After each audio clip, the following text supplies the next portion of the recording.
How's it going?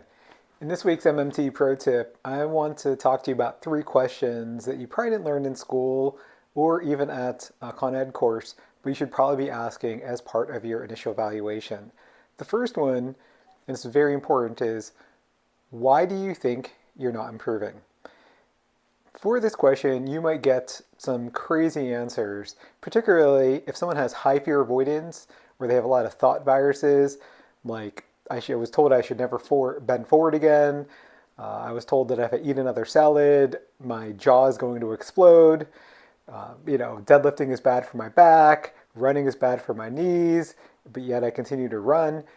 If they have high fear avoidance in particular, these are things you need to address to make people realize that their body is resilient, it's strong, and a lot of times hurt doesn't equal harm. Okay, so might get a lot of interesting answers to this one, and in particular, it might be the root cause of why someone isn't necessarily improving, not the reason why they said, but it's the belief of the reason why they said.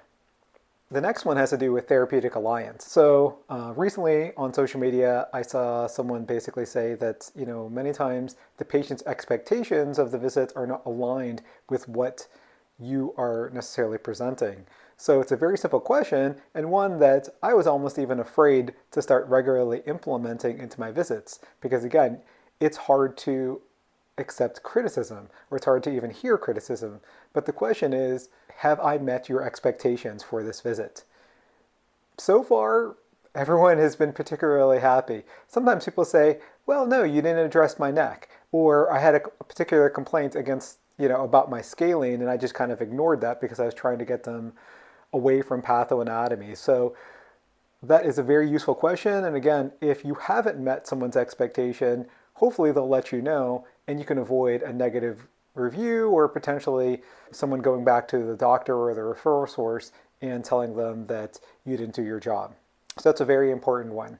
But the last one that I want to go over today is at the end of the history, and they've pretty much told you whatever their condition, whatever about their condition is relevant.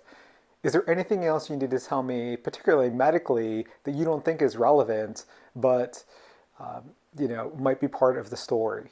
So again, I've heard some crazy things like, oh yeah, well, I fell off my bike and I was diagnosed with a hip fracture. And they were coming in for low back pain and they fell off their bike and they were diagnosed with a hip fracture via x-ray 6 weeks prior.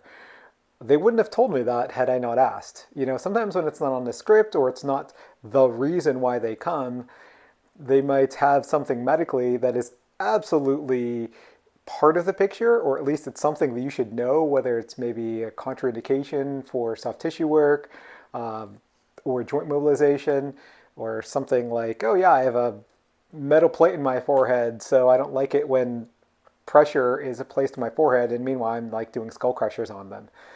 So the three questions basically that I think you should add to your evaluation for from a pain science standpoint, from a therapeutic alliance standpoint, and from a just plain useful information standpoint are: 1, why do you think you're not improving?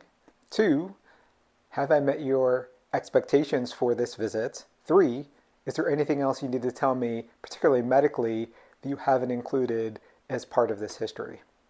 So I hope these questions help. If you guys hear any kind of crazy answers, or if these have helped you in any way, I'd love to hear it. Please comment, reply to the email if you got this via email, or reply or leave a comment on any of the social media channels you may have seen this video on. And as always, I hope you guys have a great day.